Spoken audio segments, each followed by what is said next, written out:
Hello friends, एक बार फिर से स्वागत है हमारे इस यूट्यूब चैनल नवीन अकाडमी BSEB में। तो फ्रेंड्स, आज हम लोग करेंगे सामाजिक विज्ञान का टॉपिक समाजवाद एवं साम्यवाद। ठीक है, क्या करेंगे? समाजवाद एवं साम्यवाद। इसका लघु उत्तरीय प्रश्न को आज हम लोग करेंगे, जो कि कक्षा 10th के लिए बहुत ज़्यादा इम्पोर्टेंट है। ये वो सारे प्रश्न होंगे जो आपके एग्ज़ाम में बार बार पूछे जाते हैं। तो चलिए हम लोग आगे बढ़ते हैं। देखिए, पहला नंबर प्रश्न क्या कहता है? समाजवाद क्या है? समाजवाद एक ऐसी विचारधारा है जिनमें आधुनिक काल में समाज को एक नया आयाम दिया।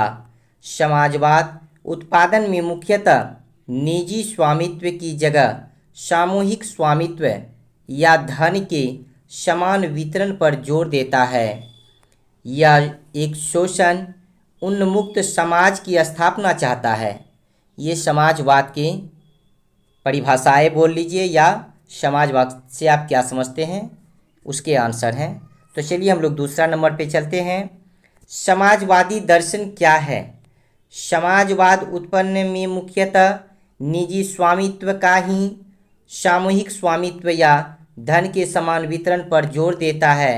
समाजवादी शोषण उन्मुक्त समाज की स्थापना चाहते हैं। समाजवादी व्यवस्था एक ऐसी अर्थव्यवस्था है जिसके अंतर्गत उत्पादन के सभी साधनों, कारखानों तथा विपणन में सरकार का एकाधिकार हो। ठीक है, समाजवादी व्यवस्था में उत्पादन निजी लाभ के लिए ना होकर सारे समाज के लिए होते हैं। देखिए, जस्ट लाइक क्वेश्चन जिस प्रकार से नंबर 1 थे, उसी प्रकार से जो है नंबर 2 के प्रश्न उत्तर हैं। तो आप लोग थोड़ा सा कंसर्न होकर के पढ़िएगा, तो आप लोगों को हर क्वेश्चन का आंसर समझ में बड़ी आसानी से आ जाएगा। तो चलिए इसी के साथ हम लोग आगे बढ़ते हैं। आप लोग स्क्रीनशॉट लेते रहिएगा, हो सके तो आप लोग नोटबुक में नोट भी कर लीजिएगा, बार बार वीडियो देखना ना पड़े। देखिए, तीसरा नंबर है, स्टालिन का परिचय दीजिए। लेनिन के बाद सत्ता स्टालिन के हाथों में आई। सोवियत संघ ने विकास के लिए उनमें 3 पंचवर्षीय योजना द्वारा औद्योगिकरण को बढ़ावा दिया, कृषि शिक्षा में सुधार किया तथा श्रमिकों की स्थिति को बेहतर बनाने का प्रयास किया। ठीक है, साथ ही उसने ऐसी नीति बनाई जिससे सर्वाधिकार शासन की स्थापना हुई। ये किसके द्वारा बनाई गई थी? ये स्टालिन के द्वारा नीति बनाई गई थी, ऐसी नीति जिसमें जो है सर्वाधिकार क्या हो, शासन की स्थापना हो। तो आप लोग इसे स्क्रीनशॉट लीजिए, आगे बढ़ते हैं हम लोग। देखिए, चौथा नंबर क्वेश्चन क्या कहता है? चौथा नंबर क्वेश्चन है, सर्वहारा वर्ग किसे कहते हैं? सर्वहारा वर्ग समाज का वैसा वर्ग है जिसमें किसान, मजदूर एवं आम गरीब लोग शामिल होते हैं। मार्क्स के अनुसार सर्वहारा वर्ग मजदूरों तथा श्रमिकों का वर्ग था, जो सुविधा विहीन वर्ग था, जिसे कोई अधिकार प्राप्त नहीं था। यह पूंजीपतियों के द्वारा शोषित तथा उपेक्षित वर्ग था। ठीक है, तो आप लोग स्क्रीनशॉट लेते रहिए। चलिए अगला हम लोग बढ़ते हैं 5वां नंबर क्वेश्चन की ओर। देखिए, 5वां नंबर क्वेश्चन क्या है? खूनी रविवार क्या है? खूनी रविवार की जगह में कभी कभी ऐसा भी आ जाता है कि लाल रविवार क्या है? तो भाई, रूस में 9 जनवरी 1905, कब भाई? 9 जनवरी 1905 को लोगों की समूह रोटी दो के नारे के साथ, क्या दो? रोटी दो के नारे के साथ सड़क पर प्रदर्शन करते हुए सेंट पीटर्सबर्ग, है ना, स्थित महल की ओर जा रहा था, परंतु जार की सेना ने इन निहत्थे लोगों पर गोलियां बरसा दी। कहाँ के सेना? तो जार के सेना। ठीक है, कौन से लोगों पर? निहत्थे लोगों पर क्या बरसाई? गोलियां बरसाई, जिसमें हजारों लोग मारे गए। इसीलिए इस दिन को रूस में खूनी रविवार अर्थात लाल रविवार के नाम से जाना जाता है। क्लियर है? चलिए आगे बढ़ते हैं हम लोग। स्क्रीनशॉट आप लोग लेते रहिएगा बीच बीच में, बार बार कहना ना पड़े। देखिए, छठा नंबर है, शीत युद्ध से आपका क्या अभिप्राय है? शीत युद्ध प्रत्यक्ष युद्ध ना होकर वाक द्वंद्व द्वारा एक दूसरे राष्ट्र को नीचा दिखाने का वातावरण है। द्वितीय विश्व युद्ध के पश्चात पूंजीवादी राष्ट्रों और रूस के बीच इसी प्रकार का शीत युद्ध चला था। किसके किसके बीच? पूंजीवादी, है ना, पूंजीवादी राष्ट्रों और रूस के बीच। किसके बीच? रूस के बीच इसी प्रकार का युद्ध चला था। कौन सा? शीत युद्ध। क्लियर है? चलिए आगे बढ़ते हैं हम लोग 7वां नंबर क्वेश्चन पे। 7वां नंबर क्वेश्चन है, रासपुटिन कौन था? रासपुटिन जार निकोलस II का गुरु था। यानी जार का जो निकोलस II था उसका कौन था? गुरु था, जो एक भ्रष्ट, बदनाम और रहस्यमय पादरी था। क्या था? क्या था? भ्रष्ट, बदनाम और रहस्यमय पादरी था। ठीक है ना? किसका गुरु था? जार निकोलस II का गुरु था। कौन? रासपुटिन। कौन? रासपुटिन। क्लियर है? चलिए देखिए दोस्तों, आपका 8वां नंबर क्वेश्चन है, कार्ल मार्क्स के विषय में आप क्या जानते हैं? यह क्वेश्चन आपको इस प्रकार से आ सकता है, कार्ल मार्क्स के जीवनी के बारे में बतावें या कार्ल मार्क्स के जीवनी का उल्लेख करें। क्वेश्चन भी किसी प्रकार से हो सकता है, लेकिन सबका आंसर एक ही प्रकार से होगा। तो चलिए हम लोग इस प्रश्न का आंसर को जानते हैं। कार्ल मार्क्स का जन्म जर्मनी के राइन प्रांत के टियर नगर में एक यहूदी परिवार में हुआ था। कौन सा परिवार? यहूदी परिवार। क्लियर है? कहाँ पे हुआ था? जर्मन के राइन प्रांत के टियर नगर में हुआ था। क्लियर? मार्क्स पर रूसो, मॉन्टेस्क्यू एवं हिंगले के विचारधारा का गहरा प्रभाव था। मार्क्स और एंगल्स ने मिलकर 1848 में कम्युनिस्ट मैनिफेस्टो अथवा साम्यवादी घोषणा पत्र, स्क्रीनशॉट लेते रहिएगा, घोषणा पत्र प्रकाशित किया। मार्क्स ने पूंजीवादी यानी पूंजीवाद की घोर भर्त्सना की और श्रमिकों की हक की बातें उठाई। उसने दुनिया की मजदूरों को एक ही नारा दिया। यहाँ पे एक ही हो जाएगा। मार्क्स ने अपनी विख्यात पुस्तक दास कैपिटल का प्रकाशन 1867 में किया, जिसे समाजवादियों की बाइबिल कहा जाता है। एक चीज याद रखिएगा कि मार्क्स वाद की जो है कैपिटल यानी दास कैपिटल की पुस्तक कब प्रकाशन हुई? 1867 में। 1867 में कौन सी पुस्तक प्रकाशन हुई? है ना, तो दास कैपिटल। ऐसा भी क्वेश्चन आ सकता है, दास कैपिटल किसकी रचना है? तो हम लोग लिखेंगे कार्ल मार्क्स की। ठीक है, और दास कैपिटल को क्या कहा जाता है? तो समाजवादियों की बाइबिल भी कहा जाता है। क्लियर है? तो चलिए आगे बढ़ते हैं हम लोग 9वां नंबर क्वेश्चन की ओर। 9वां नंबर क्वेश्चन है, 1881 में जार अलेक्जेंडर द्वितीय की हत्या किसने की?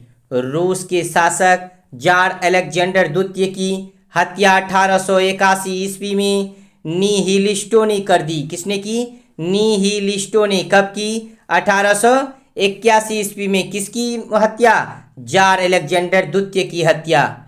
क्लियर है? तो जो भी भाई बहन हमारे इस YouTube चैनल को सब्सक्राइब नहीं किए हैं, कृपया हमारे इस YouTube चैनल को सब्सक्राइब कर लें, क्योंकि आगे बहुत अच्छे अच्छे वीडियो आप लोगों को एग्जाम से रिलेटेड आने वाले हैं। देखिए दोस्तों 10वां नंबर क्वेश्चन क्या कहता है? 1917 की बोल्शेविक क्रांति एक सर्वहारा क्रांति थी, स्पष्ट करें। 1917 की बोल्शेविक क्रांति के पश्चात रूस ने सर्वहारा वर्ग को अनेक सुविधाएं प्राप्त हुई। किसानों और मजदूरों को मतदान के अतिरिक्त अन्य राजनीतिक अधिकार मिले। ठीक है, व्यक्तिगत संपत्ति की समाप्ति तथा उद्योग का राष्ट्रीयकरण किया गया, जिससे एक वर्गहीन समाज का निर्माण तथा सामाजिक समानता की स्थापना हुई। इस परिवर्तन से रूस में किसानों तथा मजदूरों का सम्मान बढ़ा। इसीलिए 1917 की बोल्शेविक क्रांति को सर्वहारा क्रांति भी कहा जाता है। तो बोल्शेविक क्रांति कब हुई थी? 1917 में। और बोल्शेविक क्रांति को किस नाम से जानते हैं? सर्वहारा क्रांति के नाम से भी जाना जाता है। अगर ऑब्जेक्टिव में पूछा जाए कि बोल्शेविक का दूसरा नाम क्या है तो आप लोग लगा दीजिएगा सर्वहारा क्रांति, ऑप्शन में रहेगा। क्लियर है? चलिए आगे बढ़ते हैं हम लोग। देखिए 11वां नंबर क्वेश्चन क्या कहता है, रूसीकरण की नीति क्रांति हेतु कहाँ तक उत्तरदायित्व थी? रूस में विभिन्न प्रजातियों के निवासी थे, इनमें स्लावों की संख्या सबसे अधिक थी। इसके अतिरिक्त फिन, पोल, जर्मन, यहूदी इत्यादि भी थे। इनमें भिन्न भिन्न भाषा तथा रीति रिवाजों को मानते थे और इसीलिए रूसी सरकार ने देश की एकता के लिए नीति अपनाई। जार की नीति थी, एक जार, एक चर्च और एक रूस, परंतु रूस का अल्पसंख्यक वर्ग सरकार की इस नीति से व्यग्र हो गया। जार ने देश के सभी लोगों पर रूसी भाषा, शिक्षा, संस्कृति लादने का प्रयास किया और 1863 ईस्वी में इस नीति के विरोध पोलों ने विद्रोह कर दिया, जिससे दबा दिया गया। इस प्रकार रूसी राजनीति के प्रति उनका आक्रोश बढ़ता गया। देखिए दोस्तों 12 नंबर क्वेश्चन क्या कहता है, रूस की क्रांति ने पूरे विश्व को प्रभावित किया, किन्हीं दो उदाहरणों द्वारा स्पष्ट करें। रूस की क्रांति ने पूरे विश्व को प्रभावित किया, इसके उदाहरण इस प्रकार हैं। पॉइंट नंबर 1 में देखिए पहला उदाहरण क्या दिया गया है, इस क्रांति के पश्चात श्रमिक या सर्वहारा वर्ग की सत्ता रूस में स्थापित हो गई तथा इससे अन्य क्षेत्रों में भी आंदोलन का प्रोत्साहन मिला। ठीक है ना। चलिए दूसरा नंबर हम लोग पढ़ते हैं, दूसरा पॉइंट को देखिए। दूसरा नंबर पॉइंट है, रूसी क्रांति के बाद विश्व विचारधारा के स्तर पर दो खेमों में विभक्त हो गया, पूर्वी यूरोप और पश्चिमी यूरोप। तीसरा नंबर पॉइंट है, द्वितीय विश्व युद्ध के पश्चात पूंजीवादी विश्व तथा सोवियत रूस के बीच शीत युद्ध की शुरुआत हुई और आगामी 4 दशकों तक दोनों खेमों में यानी दोनों खेमों के बीच हथियारों की होड़ जारी रही। क्लियर है। चलिए आगे बढ़ते हैं। देखिए 13वां नंबर क्वेश्चन है, रूस की क्रांति किसके नेतृत्व में हुई? 1917 में रूस की क्रांति बोल्शेविक दल के नेता लेनिन के नेतृत्व में हुई। किसके नेतृत्व में? लेनिन के नेतृत्व में। कब हुई? 1917 ईस्वी में। क्लियर है। चलिए आगे बढ़ते हैं हम लोग 14 नंबर पे। देखिए 14 नंबर क्वेश्चन क्या कहता है, रूस में कृषि दासता की प्रथा किस वर्ष समाप्त हुई?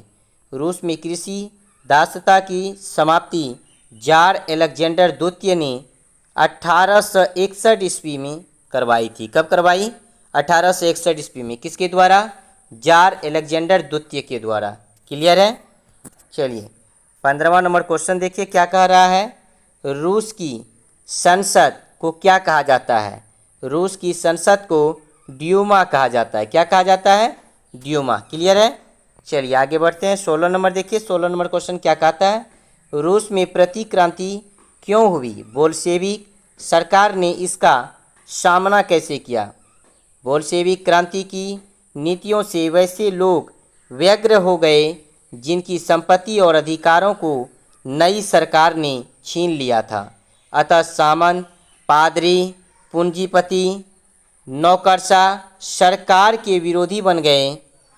वे सरकार का तख्ता पलटने का प्रयास कर रहे थे।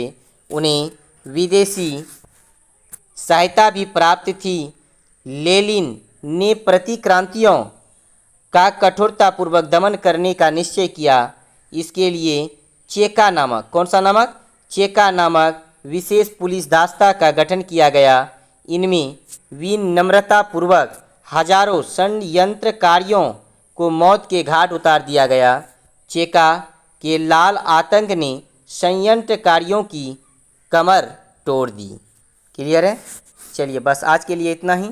आप लोगों को यह वीडियो कैसा लगा आप लोग ज़रूर हमें कमेंट बॉक्स में बताइएगा। अगर हमारे इस YouTube चैनल को सब्सक्राइब नहीं किया तो सब्सक्राइब कर लीजिएगा। तब तक के लिए जय हिंद, जय भारत।